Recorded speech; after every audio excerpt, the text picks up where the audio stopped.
Hey, salut tout le monde, c'est Mani. On va causer détail méca à l'intérieur du Obao Hyper MTX. Comme dit, la façon d'accéder mécaniquement aux choses, on l'a pas refait parce que vous l'avez déjà plusieurs fois en vidéo. Pensez à voir la playlist tout simplement Obao Hyper MT, MT Sport, MT Sport Plus, tout ça. Évidemment. Je l'ai complètement désossé pour une raison très simple, c'est qu'au départ je voulais bien sûr juste sortir les 3 diffs pour changer mes huiles, ensuite installer mon électronique. Il a fini désosser totalement parce qu'il est équipé de roulements non étanches, ce qui est absolument pas grave, hein, tu n'es pas obligé de les changer, ça fonctionne à merveille, c'est très facile à rehuiler aussi par l'extérieur. Pour les ouvrir, un roulement comme ça, double Z on appelle ça, 2 parois métal, tu as ici un circlips qui a sur le bord, ici extérieur, à un endroit, forcément une jonction. Donc là tu vas piquer dedans, tu l'enlèves délicatement. Je sais pas si je vais réussir à vous le montrer à la caméra de petit près. Non, ça va être chaud. Et tu peux enlever les anales métalliques, des anneaux anal, pour aller regresser cette histoire. Et comme dit, de toute façon, avant ou après le run, c'est très facile de les huiler. Tu as accès partout quasiment. Mais ce sont uniquement les 16 par 8 par 5, donc tous les roulements standards qui sont en double Z. Moi, je vais en profiter pour les remplacer par des roulements à parois étanches. À ce sujet, allez voir Action Modélisme. Dans la gamme de produits Dark, il vient de rentrer des roulements. Et c'est juste parce que j'ai pas envie d'attendre qu'ils soient là, de le faire, que je les mets pas. Je t'explique, mais c'est pas grave, on les mettra dans la VTE2. Il a rentré des roulements à bec 5. La plupart des roulements en RC à bec 3, ça suffit de large. Il a rentré des roulements à bec 5. Donc c'est la qualité de finition du roulement en fait.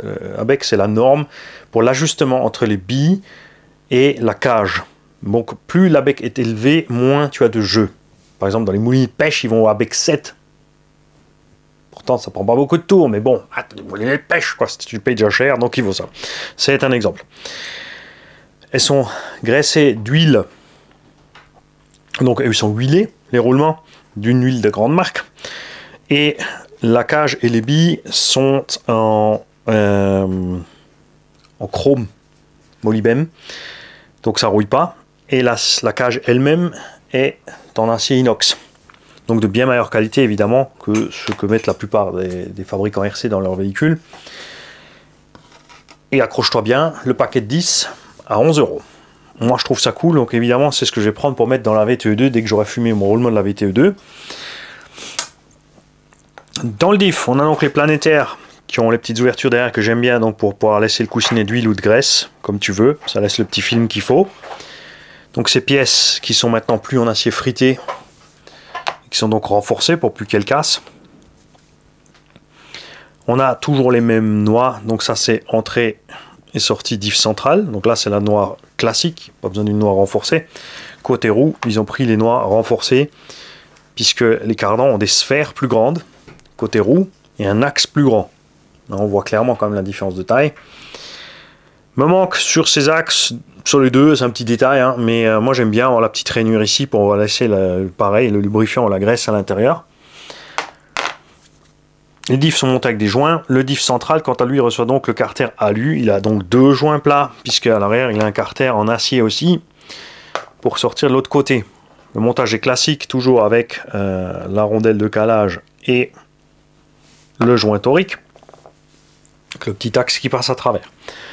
Donc ce côté là, moi je vais juste mettre les huiles à ma façon et échanger les roulements.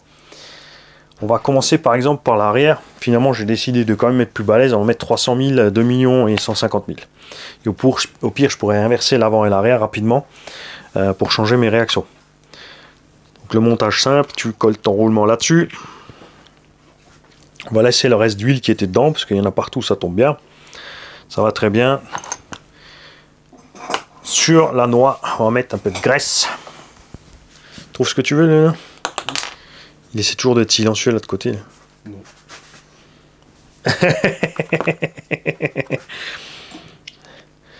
Parce que ça aussi, ça manque d'origine. Mais c'est plein de marques qui font ça, qui l'ont pas. C'est qu'il n'y a pas de graisse à l'intérieur du logement. Qu'est-ce qu'il te fallait? Petit 1,5, j'avais pas derrière. Ah oui, ça, il n'y a pas d'erreur. Oui, ils sont déjà tous cassés. On repasse la petite goupille. Si jamais tu as démonté, bien sûr, la rondelle et le joint, et tout nettoyer et sécher, il faut bien sûr à nouveau huiler et graisser la rondelle. Hein. Tu choisis ce que tu veux, de l'huile, de la graisse, c'est pas important, tant qu'il y a du lubrifiant. Donc là aussi, j'aime bien mettre mon petit film de graisse à l'arrière, ou d'huile, je répète.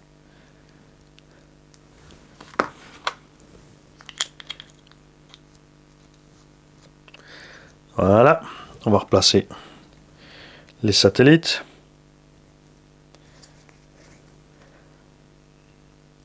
Qui ont reçu, tiens, regarde, les axes ont reçu des méplats.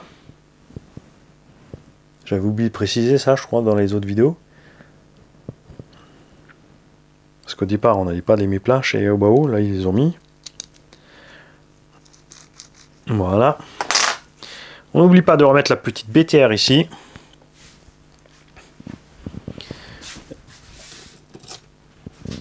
Où est ma visseuse?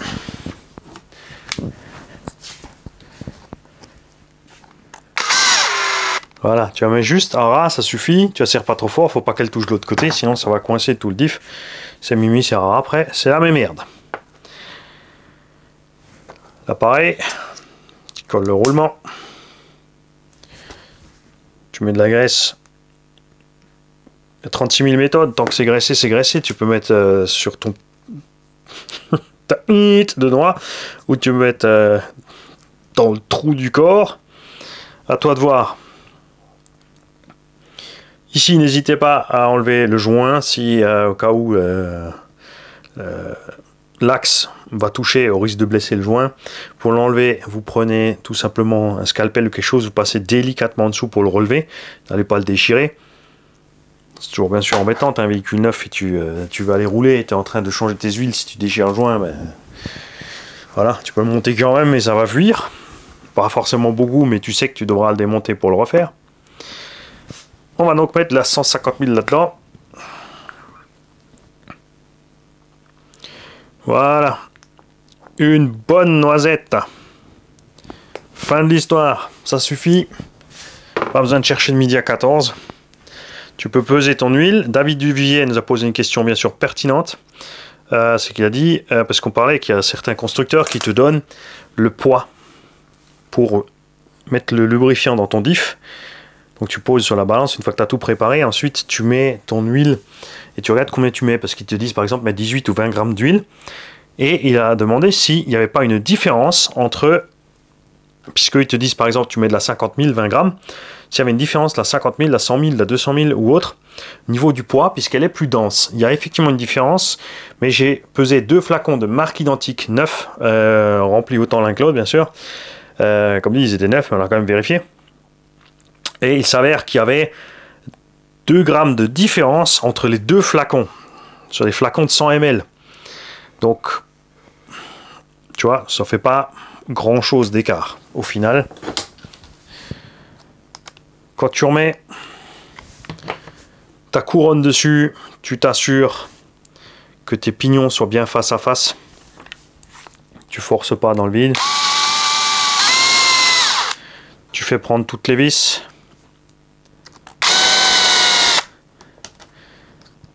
Chez certains fabricants, le puits de vis est à l'intérieur du diff, donc l'huile ressort par le puits de diff. Et d'autres fabricants, là on a la différence, par exemple chez Obao ça traverse pas, tu vois, c'est bouché, et tu as l'huile dans le puits. Et chez Technerc, tu as le puits qui traverse, donc pas d'huile dans le puits de vis. Ça permet aussi, quand tu abîmes le filet, de mettre une vis un poil plus long. Voilà. Si t'as pas l'habitude avec la visseuse, tu vas à la main. Tu verras après quelques années avec la visseuse, tu auras autant de dextérité qu'avec le tournevis. Sauf moment d'égarement. Qui peut t'arriver avec le tournevis aussi, bien sûr. Et tu t'assures une dernière fois que tout fonctionne librement. Voilà. Donc je vais faire de ceci mon diff arrière. Ceci est le corps du diff. que ton huile soit répartie sur les pignons comme les planétaires. Ok, maintenant nous allons passer à la boîte de réduction. C'est le cœur du Monster Truck, ce qui est très important. J'adore les boîtes de réduction. Tu as vu aussi, petite parenthèse encore sur le diff, la taille des dents de diff. Ça, c'est ce qui nous manque dans ce qu'ils appellent MT, quand ils transforment un Truggy ou un Buggy en soi-disant Monster. C'est ça, la taille et l'épaisseur de ces dents qui les rend extrêmement résistantes pour entraîner justement les grosses masses en rotation des gros pneus qu'on utilise en MT. Et pour éviter tout mouvement, il n'y a pas un seul shime, il n'y a pas besoin de shimer ce diff, tu mets dedans, il va avoir pile dans le corps et le jeu est impec. Ça, c'est les choses qu'on aime. Ceci est le pignon d'attaque sorti en axe du 8. Et ceci est le roulement avant de ce pignon d'attaque. Il y a plein de marques maintenant qui commencent à faire des choses pareilles, des roulements beaucoup plus gros.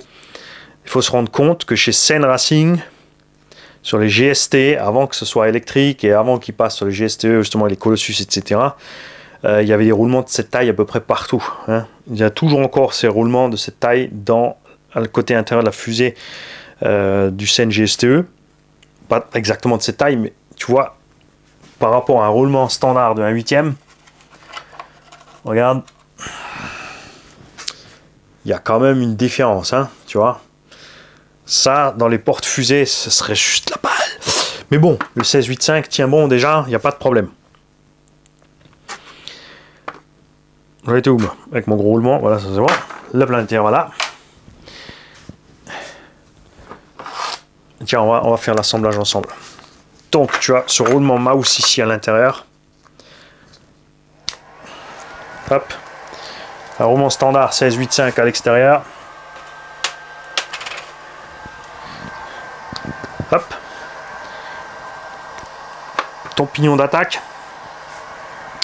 C'est pareil. Alors, tu n'es pas obligé parce que c'est vrai que, comme ce sont des roulements à billes, si la pièce qui tourne dans les roulements se fixe avec les deux bagues intérieures de roulement, forcément on n'aura pas trop de mouvement et tout va bien se passer. Le problème, c'est quand ça va prendre la flotte, au moment du démontage, c'est une petite oxydation entre les deux, ça va coincer.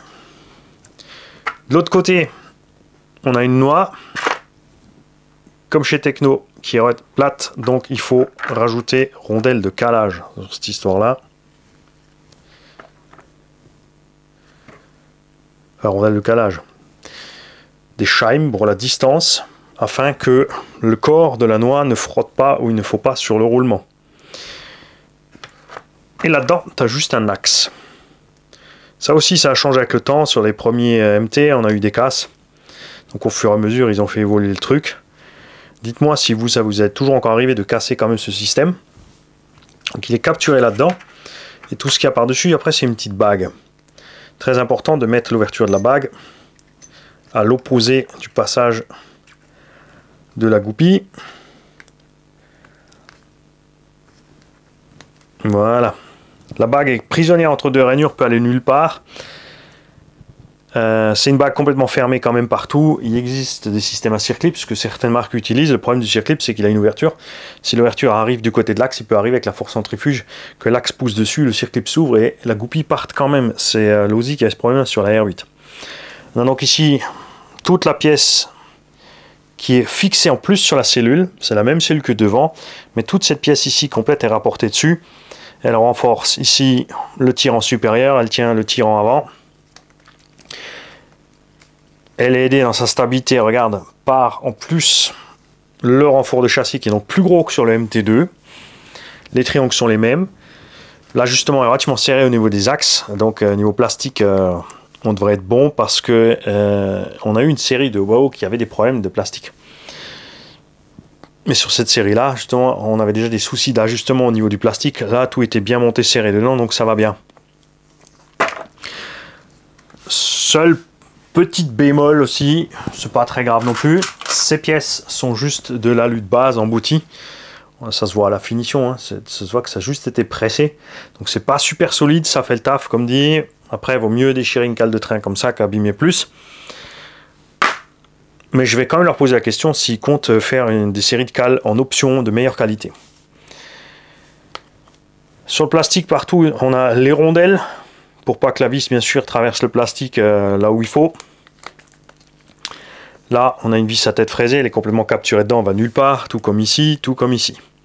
Ça bouge pas, donc là, tu as la petite pièce qui va bloquer mécaniquement donc le mouvement de ça. Tu vois, là, ça a du jeu, mais évidemment, quand tout est monté ensemble, ça touche. Ça bute aussi là derrière. Ça, c'est du M4 en heel stop, elle bougera pas. On a aussi les petites cales métalliques à l'intérieur. Ou je te dis une bêtise, il n'y a pas de cale, on est full plastique. Tout va bien. Les amortos avant étaient ancrés ici. Maintenant, ils ont rajouté cette plaque. Ces rondelles-là étaient là-dedans aussi avant. Donc ça me paraît aussi un peu étrange par contre. On a juste la vis, tu vois, la tête de vis dans le plastique. Parce que comme c'est au fond de la gorge, le plastique ici est pas très épais. On a peut-être... Ah si quand même, on a 5 mm de plastique quand même. Mais on n'a plus la rondelle. Donc moi je vais les mettre. Tout simplement, on va enlever les vis, on va rajouter ces rondelles. Pour ceux qui veulent, tu peux aussi passer bien sûr 2 vis. Parce que tu as la place pour mettre les 2 écrous là.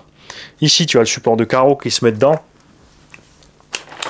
Alors c'est bien pour protéger la carreau. Après, c'est peut-être un petit peu massif point de vue du poids. Pour que tu aies une idée, les 2 plots de carreau et la boîte radio ensemble, sur la balance, font 200 grammes. C'est-à-dire que la boîte radio est immense et de la place en râpe dedans pour rien. Moi, je roule avec une carreau renforcée, donc je ne sais pas si je vais me servir vraiment de ça. Après, ça peut être bien. Ils ont mis maintenant de série aussi les petites vis en haut pour empêcher l'amorto de se déclipser. Ça peut t'arriver. C'est vraiment méchant de gamelle d'arracher ce truc-là. C'est pas grave, ça existe en grappe, c'est pas cher du tout. T'achètes juste la grappe pour les pièces d'amorto et tu peux rapidement réparer. T'as pas de fuite d'huile au moment où ça se déchire. Tu peux le faire sur le terrain sans devoir intervenir sur l'huile d'amorto. Il n'y a pas de problème. Donc ça, c'est cool. Évidemment, tu as tous les points d'ancrage en double puisque les triangles sont tous recto-verso. Tout comme les chapes, tout comme les porte-fusées. Soit toi de monter où il faut. Toute cette histoire. Pour le TIF, tu peux pas te tromper de sens. Dans le châssis, tu as des empreintes. Tu peux pas inverser les diffs. Ça, c'est le train arrière. Le QQ, il est là. Il est monté comme ça dedans. Donc la couronne de diff va de ce côté-là. J'ai de la chance, c'est le diff que je viens de monter. Regarde, ça va pile dedans. Il n'y a pas besoin de chipoter pour le jeu. Tu vois, et surtout avec la taille de ces dents-là, tu es vraiment tranquille. Tout d'origine est bien graissé.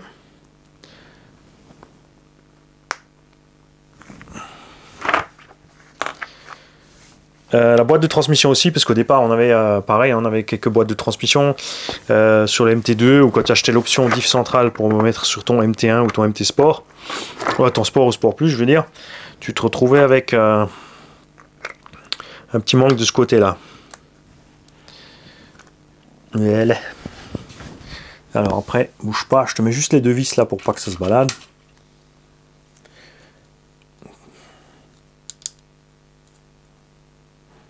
Alors là, on a des vis tête bombées. J'aurais été partant qu'ils mettent des vis à tête cylindrique. Pourquoi?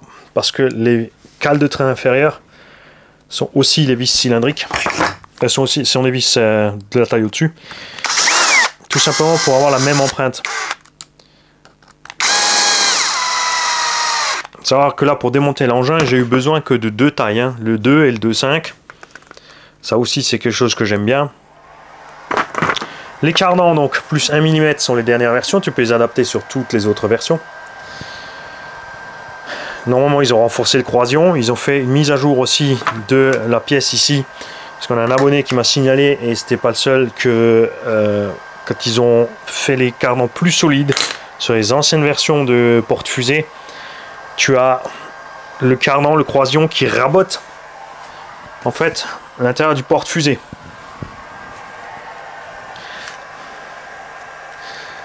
Là aussi de roulement donc standard 16 par 8 par 5.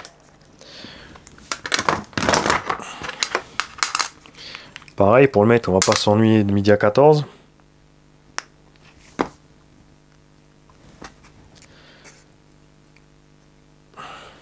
Voilà. On va tout simplement passer par l'arrière. Ça on aime bien. Il y en a beaucoup qui aiment bien. tout sexe confondu.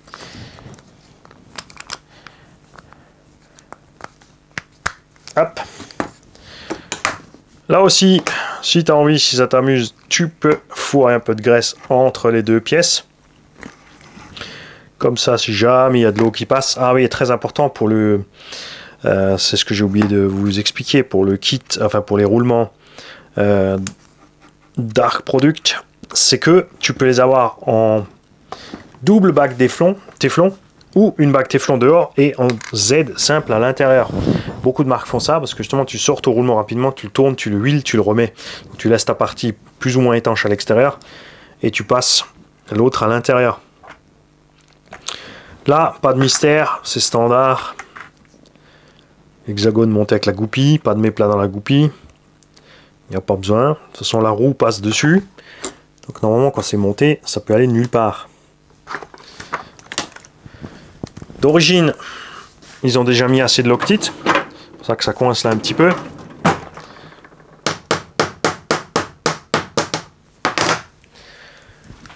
Donc t'oublies pas de serrer le BTR devant. Pour éviter tout risque d'avoir commencé à avoir du jeu là-dedans et de commencer à abîmer le cardan et l'hexagone.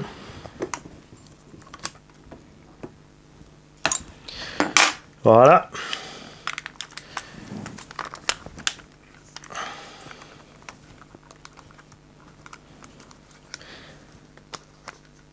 Là, on a donc les axes de train en 4 mm de très bonne qualité.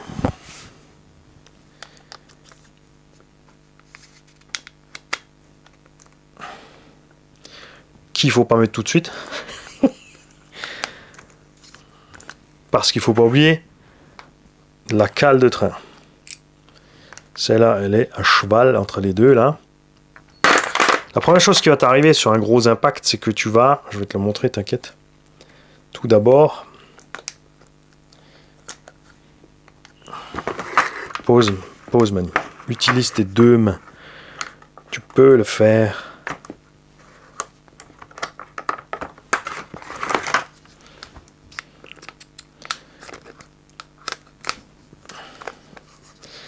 Voilà, ce qui va arriver, c'est que tu vas, sur les gros impacts ici, déformer le triangle.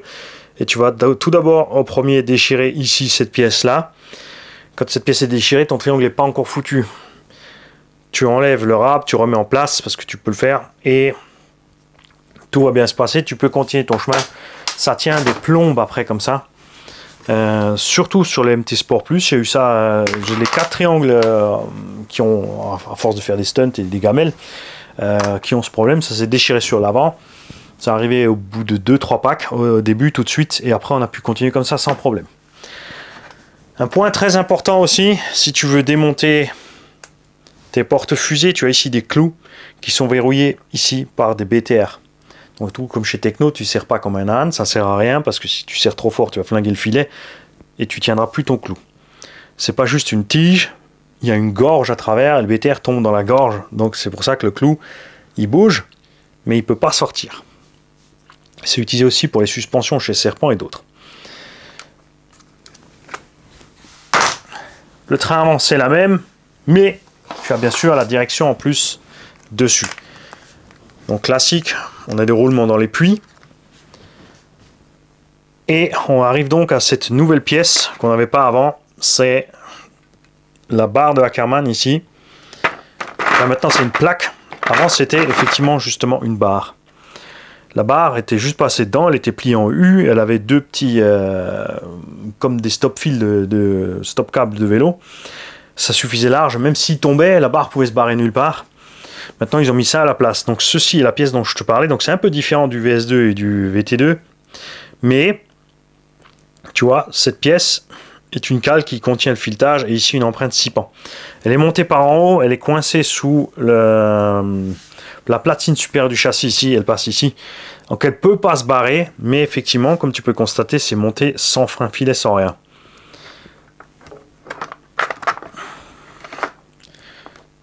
Donc en haut, tu as une empreinte de 2,5. En bas, tu as une empreinte de 2. Hop, on va prendre le tournevis. Et moi, perso, je te conseille donc de mettre du frein filet là-dedans. Pour pas avoir de blague à ce niveau-là. Parce que si ça se dessert, bon, toute logique, elle reste toujours le point bas, c'est la vis qui va sortir en bas. Mais tu vas quand même peut-être commencer à frotter sur ta platine et commencer à l'arracher de là. Et ce qu'on va faire, c'est mettre le frein filet ici à l'intérieur.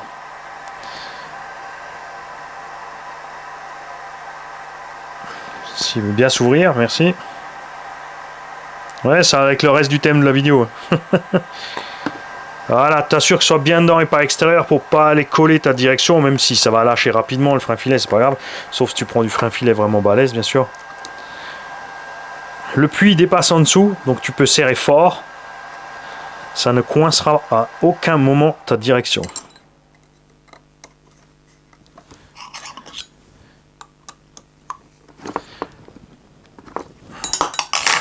Voilà. Tu as un petit jeu, tu vois. Mais la barre peut aller nulle part. Sur le VT2 et VS2, évidemment, c'est ouvert en bas par contre. Je préfère ça. Honnêtement, je suis vraiment pour ce système, je suis content. Reste du train avant, identique au train arrière, bien sûr. On va pas faire le montage ensemble. Je vais sortir le roulement pour les Allemands. Hop.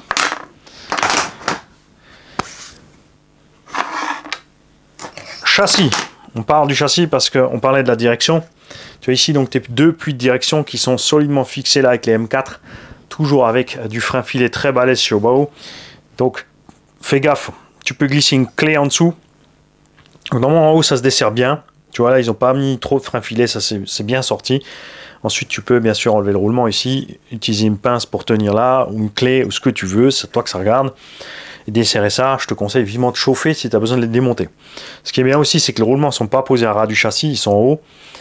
Pensez séparer toujours ces petits roulements de direction, ben, ils prennent des coups, donc il faut les contrôler de temps en temps, parce qu'ils peuvent bloquer, vont gripper dessus, ta direction va aller dure, ça va tout faire forcer, tu vas user plus vite tes pièces plastiques en mouvement, le sauve-cerveau, tout ça va se déglinguer plus vite. Donc pense-y. Là aussi, j'aime bien monter la direction et mettre de la graisse sur les puits, pour que ce roulement soit toujours un minimum en contact avec la graisse. La graisse, quand ça chauffe, ça devient de l'huile. Hein.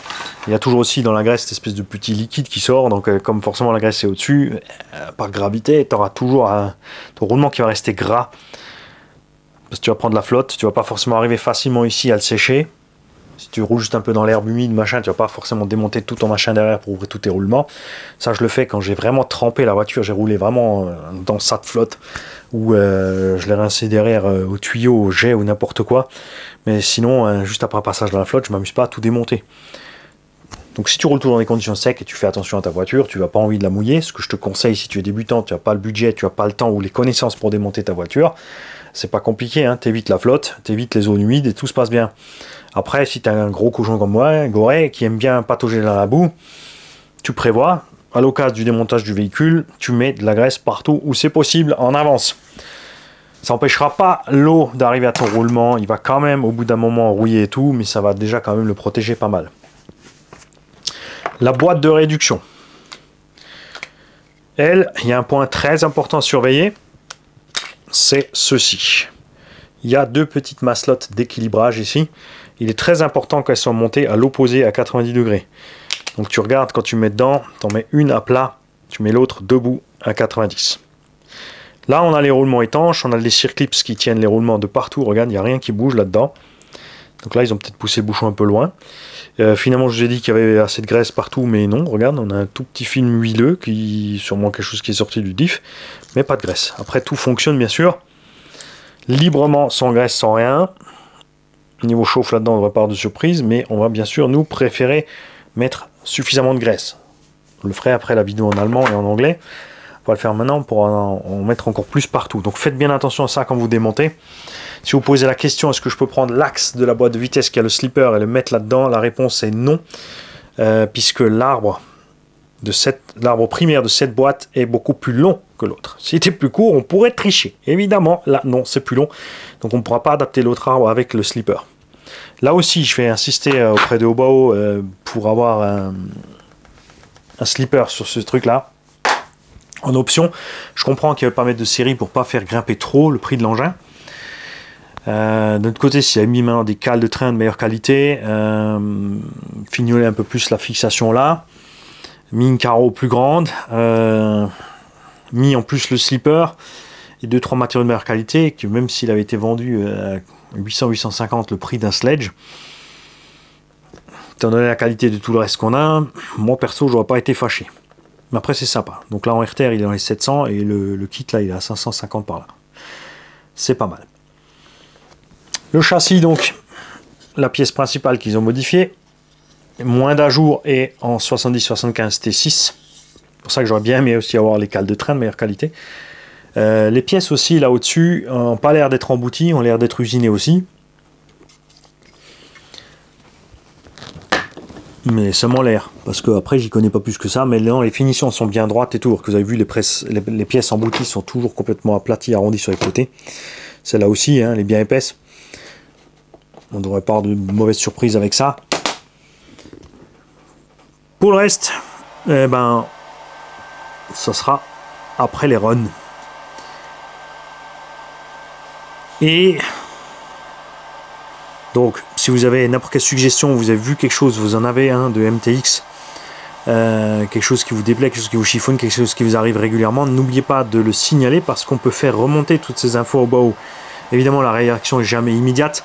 Vous avez vu là, au bout de 1 ou 2 ans à communiquer avec eux, vous avez écrit, je vous ai invité à écrire quand vous avez des problèmes de plastique, de machin, de bidule, de montage, de cardan. Au fur et à mesure, ils prennent note. Effectivement, s'il y en a 5 ou 10 qui ont sur des milliers de véhicules vendus qui ont un problème, ça passe à la trappe. Mais plus on en parle de ces problèmes, et plus on a de chances que les constructeurs se bougent derrière pour les modifier. Donc, à ce sujet-là, j'aimerais bien que tout le monde écrive à Traxxas pour savoir ce qui se passe avec le châssis du sledge, quand est-ce qu'arrive la mise à jour ou un support moteur unique, pourquoi il faut acheter du GPM en plus. Emballer la chose facile, caresser dans le sens du poil. Les Américains sont très fiers, donc tu leur dis voilà, je suis embêté de mettre un truc chinois pas cher à la noix sur mon joli sledge américain. Ta faim justifie tes moyens, ne l'oublie pas. Allez, je file. Ciao les gars.